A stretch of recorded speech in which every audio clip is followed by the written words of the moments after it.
If the Hoosiers are on upset watch against Kent State this weekend, then what is it about the Golden Flashes that makes them so dangerous?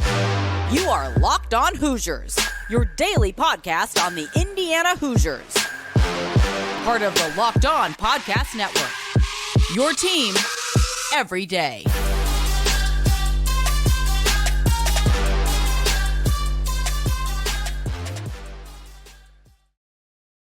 What is up, everybody? Welcome into another episode of Locked On Hoosiers, your one and only daily one-stop shop for everything IU athletics. I'm your host, as always, Jacob Sholden. Want to thank you for making us your first listen every single day.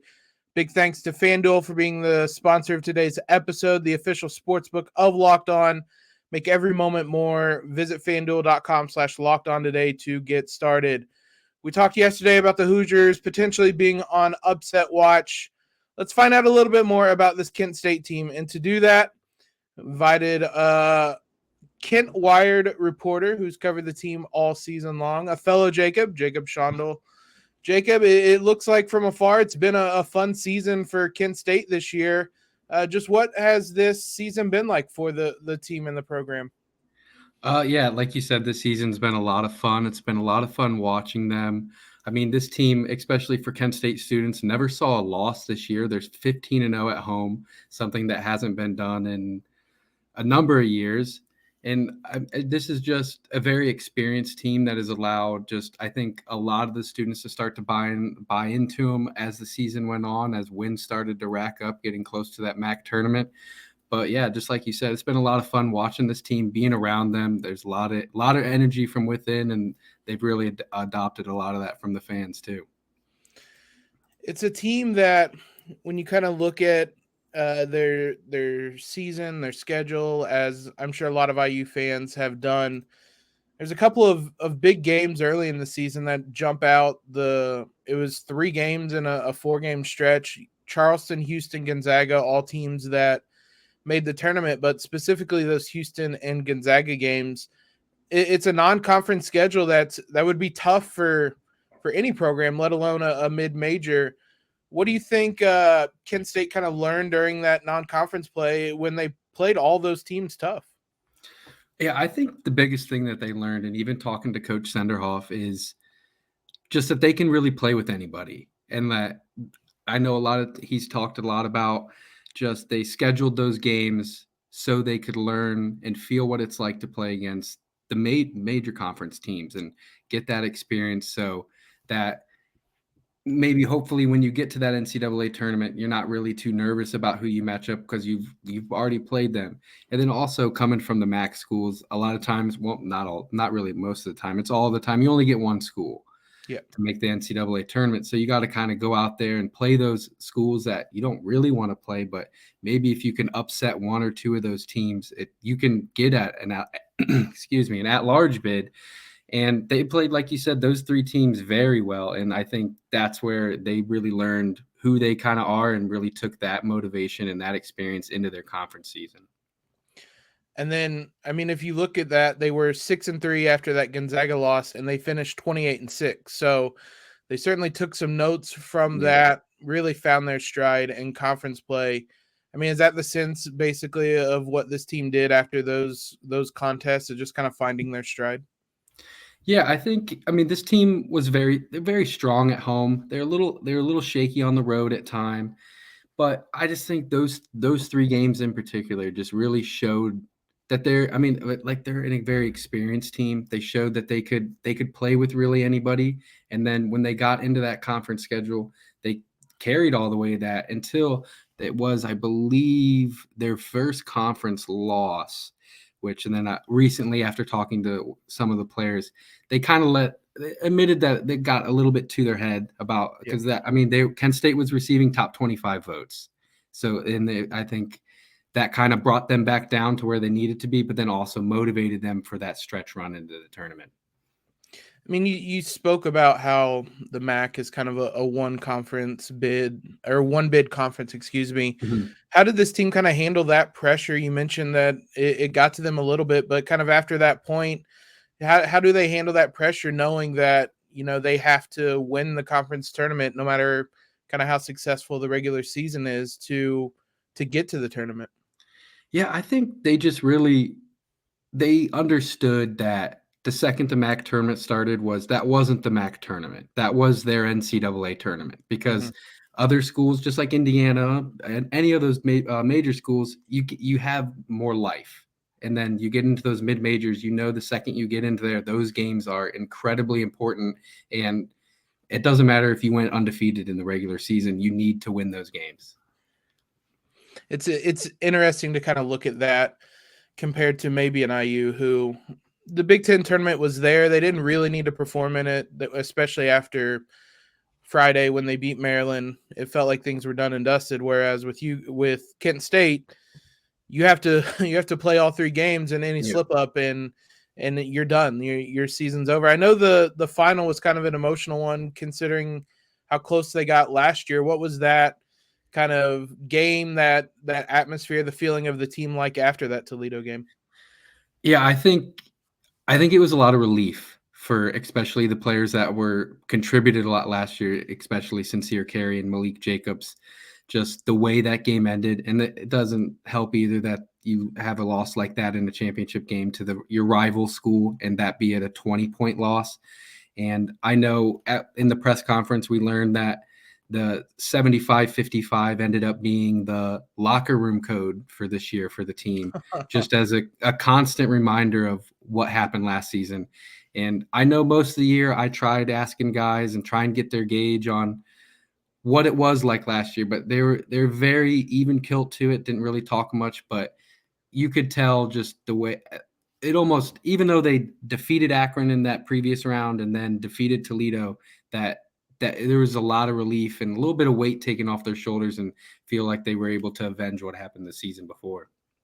Yeah, and for those that I forgot to mention it, but for those that haven't looked too much in it, Kent State got to the conference title game the year prior against the rivals Akron and then lost by that 75-55 score. I hope they changed the locker room code after they revealed that one, but I do like that as a constant reminder. Let's dive in a little bit deeper to find out about this Kent State team, strengths, weaknesses, things like that. Before we do that, though, let's talk about our sponsor, FanDuel. It's the tournament time, guys. There's no better time to be betting. And there's no better time to join FanDuel, America's #1 sportsbook, because new customers get a no-sweat first bet right now. It's bonus bets back if your first bet doesn't win. We're all going to try to pick the upset in the NCAA tournament. We're not going to be able to nail them all. So when that bet doesn't hit, you have some bonus bets to fall back on. Just download the FanDuel Sportsbook app. It's safe, secure, super easy to use. Plus, FanDuel lets you combine your bets for a chance at a bigger payout with same-game parlays. So don't miss your chance to get your no-sweat first bet up to $1,000 in bonus bets when you go to FanDuel.com/lockedon. That is FanDuel.com/lockedon. Big thanks, as always, to you guys for making us your first listen. Make sure you grab your bracket and go listen to the Locked On College Basketball Bracket Breakdown. That's a mouthful. With national analysis and the insights from our local experts. The Locked On College Basketball Bracket Breakdown has everything you need to know to make the most informed decisions on your bracket. Find the episode on Locked On College Basketball wherever you get podcasts and on YouTube. There's going to be a lot of upsets, and as we've said, the Hoosiers could be victim to that because this is a Kent State team that has a lot of experience, as you said, a lot of talent. Let's just start kind of big picture. What's the kind of biggest strengths, biggest weaknesses of this Kent State team? Yeah, I think the fairly obvious strength of this team is their defense. Top 50 scoring defense, top 20 in turnovers forced, top 20, I also believe, in field goal percentage defense. So, I mean, everything for this team starts on the defensive end, and they're led by, on that end, the MAC Defensive Player of the Year, Malique Jacobs. He was also named first team all defense in the conference. And then Sincere Jacobs was first team all defense as well the past 2 years. So, I mean, that's where it all – and, I mean, they create turnovers. They score off turnovers, and that's where Rob Senderoff has said a lot all year. That's Kent State basketball, and when those things are clicking, I mean, they're a very, very tough team to beat. And on the weakness side of things – there's been this very weird part of the game for them all season long. It's about 8 minutes left in that first half where they'll just sometimes the offense will just totally disappear. And their defense will save them a lot of times because, I mean, they might end that first half on the opponent's going on, say, it's only a 9-0 run, but that 9-0 run's the difference of a 19-point lead and a 10-point lead. Yep. But the all season, and you saw it in the title game just last weekend, that kind of creeped back up there. So that's been something there too. And really their offense, I mean, I don't want to say they're not an inconsistent offense, but it's just there can be times where they're perfectly fine shooting 30%. And then there'll be games where they'll shoot 50%. So, I mean, it all really starts with their defense. And if the defense is clicking and they're forcing turnovers, then I think it can be a long day for whoever they're playing against. Saying a lot of things that sound awfully familiar. The Hoosiers are prone to their own types of long stretches where the offense kind of goes away. And ironically, it's around the same time typically. So the end of the first half could be really ugly for this game on Friday. Let's start out on that offense. If there's been some things that have bothered Indiana on that end this year, it's an offense that spreads out the floor and shoots the three-pointer well, I should say. Are either of those kind of traits of this Kent State offense? I mean, Kent State's not afraid to take threes. They got 3 guys who've made 50 or more. And I mean, they're not shooting a high percentage of them or high percentage making them, but I mean, they're not going to be afraid to take them. I mean, you're not like Myron Thomas. I mean, a name your fans might remember in Julian Sullinger, Jared Sullinger's nephew. I mean, they're just they might go 1 for 8, but they're just always going to be there. They're always going to take them. They're not afraid of it. And even Sincere carries the same way. He's not afraid of any moment to take a shot. So, I mean, I wouldn't say they're a poor 3-point shooting team, and they like to spread the floor, but there can just be times where those shots really aren't falling. But in games where you see them falling, when they become a really dangerous team. Yeah, and if you just look at the numbers, they're 55th in three-pointers attempted in the country, 213th in percentage. So they'll take them. Sometimes they go in, sometimes they don't, but that's typically how upsets happen is when the shots go in, suddenly things are on a slide for the Hoosiers. Obviously, you've mentioned them, kind of the big name offensively for this team is Sincere Carey. What type of player is he for this Kent State team? I mean, he does just about everything for this team. I mean, he was player of the year last year. He's an all defensive player. So, I mean, he's not somebody who you might think as only playing on one side of the floor. I mean, this guy's picking up people full court. Him and Malik are both tremendous defenders, hold their own. And, I mean, he's just someone on offense. He's very good finishing around, and his jump shot can be a little inconsistent. He's a volume shooter, but, I mean, like we just said there, I mean, he's going to take them, but there's going to be games where he's 2 for 12, but there's going to be games where he's going to finish 10 for 12. And he pretty much is a microcosm of the team. He attempts 6 3-pointers a game, 30.9% from 3, but he's a leading scorer. And it seems like, as we've read any kind of previews and predictions about this, a lot of it centers around him. Malique Jacobs, you mentioned, as well as Myron Thomas, as guys who average double figures as well. Something else that kind of jumped out to me is how strong the bench appears to be for Kent State. I think you wrote in the championship game they outscored Toledo 29-2 in terms of bench points. Yeah. And then you mentioned Sullinger as the 6th man of the year. How big has the bench been for this team as well? The bench has been big all year. I mean, they frankly have 2 guys that probably finished 1 and 2 for 6th man of the year, and Sullinger, and then Chris Payton, who was a transfer out of Pitt. And they both provide tremendous spark. I mean, you saw it in the championship game with Chris Payton. I mean, there'll be games where he's gone off for 22, 23 points this season, and Sullinger's done the same thing where sometimes for most of the year he was the top 3-point shooter in the league. And I mean, they're very capable of coming off that bench and scoring points and really just allowing it. I mean, they don't really allow Jacobs and Sincere that much rest, but they go out there and provide their spark in their own ways.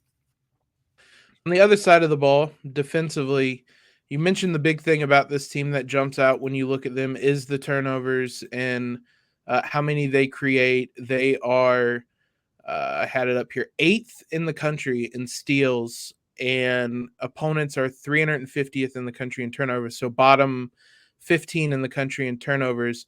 How is it that they're kind of able to create that many turnovers? Is it kind of press? Is it just kind of the on-ball pressure? What is it about the defense that leads to that many turnovers? I think they're a very aggressive team for on-ball defense, I would say, and they're just very good at. I mean, Malique Jacobs. I mean, he had a tremendous year, set a program record in not only steals per game but steals in a season. He's just very good at reading passing lanes, and just they have active hands, and they're just always looking to create that turnover, because I think they know once they get out on that break, and they can rack up points that way as too. Yeah, and Kent State has 3 different people with at least 40 steals. Thomas, Carey, and Malique Jacobs. For reference, IU has nobody with more than 27. So it's a defense that gets out there, creates a pressure. The big thing that's going to kind of determine success on that end against Indiana is how they defend bigs with Trayce Jackson-Davis in there. I don't imagine there's too many big men that they've played like Trayce Jackson-Davis, but what type of success have they had in defending good big men this season? Yeah, I know Ohio they had a big guy earlier in the year who went off in the first half really against them, but that's kind of been a little area. I mean, then again, they've not played anybody like Trayce Jackson, who's one of the top 3 players in the nation, if you want to go there. But I think the way Chris Payton and Claron Hornbeek, they're both their centers, is they're very similar play styles that you can constantly have somebody at him. So it's not like they're relying on Claron and you only got 5 fouls. You got 10 fouls between 2 guys where you hope maybe you're just slowing him down, or maybe doubling up there and making somebody else beat you. And that they've done that a lot this year for some games. I know against Akron, they would double Enrique Freeman, who's a very tremendous player, and then somebody else might go off. So that could be somewhere for Indiana where you got to take advantage of, and somebody else on that court has to be ready for just being ready to step up and because you're going to get open looks, because somebody like Trayce Jackson, he's not going to be left alone down there. Yep. Yeah, I certainly, and we've seen pretty much all season long, save for the bizarre game plan Illinois used, that teams are going to double Trayce Jackson-Davis, and a lot of times it's determined by how much everybody else steps up. And one of the guys that stepped up time and time again is Jalen Hood. But I imagine, you mentioned Malique Jacobs, Defensive Player of the Year. Is Jalen Hood going to be the guy he's guarding? Who do you think takes that matchup against Jalen Hood? I would say Jacobs would. I know Jacobs he's a very motivated player when it comes to matchups, and he takes a lot of pride in wanting to shut somebody down. There's been a couple instances this year where a player might have gone off for 30 plus points on them earlier in the year. And that next game, he really makes it a point to that person's just not going to score. Mm-hmm. So, I mean, take it easy. He hasn't played them yet, but I know he's going to have that motivation to want to do everything that he possibly can to limit every last, even just shot attempt somebody can get. Let's take a quick break here and then talk a little bit more about this Kent State team and potentially where things could go well and go poorly for them and the Hoosiers on Friday. So this is an open-ended question that you can take in whatever way you want. Both these questions are, but I kind of wrote it in terms of when things are going well for Kent State, what is happening for them, either offensively, defensively, just in terms of the game as a whole. I would say when things are going well for them is when they're creating turnovers, like we said, and really establishing and setting the tone on the defensive end, where they can kind of slow the game down, but also speed it up. Because that's a lot of times where you've seen this year is it seems like they're as the defense able to speed up opposing offenses. And then you're seeing those passes where it's just somebody passing it, so there's nobody there and the ball goes out of bounds. So I think when things are going well for them, that's how it's going to be. And then really on that offensive end is just if they're able to have one of those efficient shooting nights and just knocking down their shots. Because, I mean, they're able to draw up stuff and get open shots and all that. And then really just on the defensive end, I mean, there can be times where they get a little too aggressive and commit a lot of fouls. You saw that a few times this year where there might be 14 minutes left in the half and the other team's already in the bonus. And it's like, now it's like, what can we play? I mean, that's not going to stop them from being aggressive. It's just now the point of every little ticky-tack foul you're going to get called. Someone's going to the line to shoot 1 or 2 free throws. Yeah, this is already going to be a late game in terms of the tip-off. It's 9:55 is when it's supposed to tip off. I mean, there's no chance it's going to tip off that early, and you're going to have two defenses that are prone to putting people on the line. So it might be well into Saturday morning before this game comes to an end. The flip side to that, and you kind of talked about it a little bit, but when things aren't going well for Kent State, what's going kind of wrong for them? Yeah, I think it's when they're committing fouls, because that's where they can really get them. I mean, you saw it the first Akron matchup, the final like 8 minutes of the game.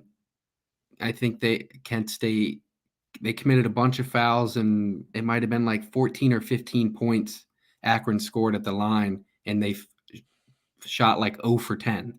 So all 14 points are coming at the line. So that's when things can get a little dicey for the team, is when they're committing fouls and allowing the other team to kind of just play their style of basketball completely and not really having to worry about the over-aggressive nature of their defense. It's going to be interesting, a battle in that regard. IU isn't a good free throw shooting team, so kind of that alone, I don't know how much it will IU will be able to make them pay on Friday, but Trayce is also very good at drawing fouls, and just kind of that battle of attrition is going to be interesting to watch. He's 55th in the country in fouls drawn per 40 minutes. So he's going to draw the fouls, and if it's kind of that aggressive nature, it could lead to more free throws. At that point, it's kind of anybody's guess with this Hoosier team. Yeah. Sometimes they have it, sometimes they don't, but it's going to be certainly something that jumped out to me is how often Kent State puts people on the line and whether Indiana can take advantage of that. We talked a little bit in the first segment about kind of the mindset of this team and the relief they had after the conference title game. What's kind of the sense you have now going into the tournament of the mindset of this team? Is it kind of one of maybe not satisfied, but that relief that they're there? Is it a team that's hungry or ready to do more now? I think they're still not satisfied. I know after the Toledo game, I can't remember the exact quote Sincere told us, but it was just job's not finished, and they want to go in and make noise. I know that's what all three seniors said. They feel like they can, and they believe that they can. And I think a lot of that stems from those 3 earlier matchups that we talked about. Yeah, I feel like within that program, they feel like they can come into this tournament and win a game or two, or maybe have shades of that 2002 Kent State team who went all the way to the Elite Eight. I don't blame you for referencing that, but I'm sure IU would also like to have that 2002 matchup, as well as the Hoosiers were the ones that ended that run. But it's going to be certainly a matchup with plenty of narratives like that. A 2002 rematch. Obviously, Senderoff's connection to the Hoosier program has been something that's been discussed as well. It's a fascinating matchup on many levels on Friday. I'm looking forward to it. I'll put you on the spot a little bit, and feel free to predict an IU loss if you think so. But what's your prediction for this contest? Yeah, I've been asked a couple times, and I feel like just watching this team and the way they competed against Houston and Gonzaga, and I firmly believe they should have won that Gonzaga game. They led late in the game and they played like they deserved to win the game, and just really couldn't pull it off. And I think maybe that's just the experience of going and traveling and playing somewhere like that. But I think they're ready. I think this team's ready to do it. And I have the feeling of, if this team can't win an NCAA tournament game, I don't know what Kent State team can, because this team is filled with a lot of very good players for a mid-major school. And frankly probably could play in some of those top conferences in the league nation. So I think the score I've been saying a lot is I think Kent State can win it 77-71, but I wouldn't be surprised if Kent State wants to dig deep and have another version of a Houston game where both teams want to shoot in the high 20%. And I don't think Kent State players would be too upset at that if they would get into another just absolute dogfight like that. I think they're very comfortable playing in a game like that.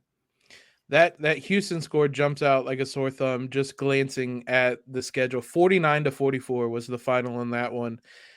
I don't know, a 49-44 rock fight at 1 a.m. I don't know if I can handle that. Look, I don't blame you for picking Kent State. We talked about it on the podcast yesterday. The Hoosiers have been inconsistent all season long, and I've said time and again that it's going to bite them at some point. This is literally the moment when it would bite them. So it's a tough matchup. IU doesn't really have anyone to blame but itself for being in a spot where they have to play a kind of the feisty 13 seed, and it's certainly a matchup that I'm looking forward to on Friday. Let the people know where they can find your work at. Oh, yeah, really. I'm just on my Twitter, which I see it's there on the screen. That's where you can find me at. And I mean, on KentWired, that's where all my stuff is published. That's where most of my stuff is all at. And really this is my first time covering the basketball team, and it's been a lot of fun just being kind of like on the outside looking in, but also being kind of part of the team at the same time, being able to experience and be around that atmosphere all season long. It's been a lot of fun. Yeah, KentWired is where I went to kind of do some research on the team. Very much recommend heading on over there, checking out Jacob's work and the work that they're doing over there covering the basketball team. Appreciate you jumping on to talk Kent State with us. Thanks to you guys for making Locked On Hoosiers your first listen every single day. We'll be back tomorrow to talk women's basketball and their path to it's a much easier path for the women's basketball team. For your second listen, check out our brand new podcast, Locked On College Basketball. Isaac Shade, Andy Patton have you guys covered with everything you need to know this week over at YouTube, wherever you guys are listening to podcasts at. Follow us on Twitter. Follow Jacob on Twitter. As he said, it's on the screen at Jacob Sholden. And be sure you guys are subscribed to the podcast. Leave that rating and review, all that stuff. Most importantly, guys, hope everybody has a great Wednesday. And as always, LEO.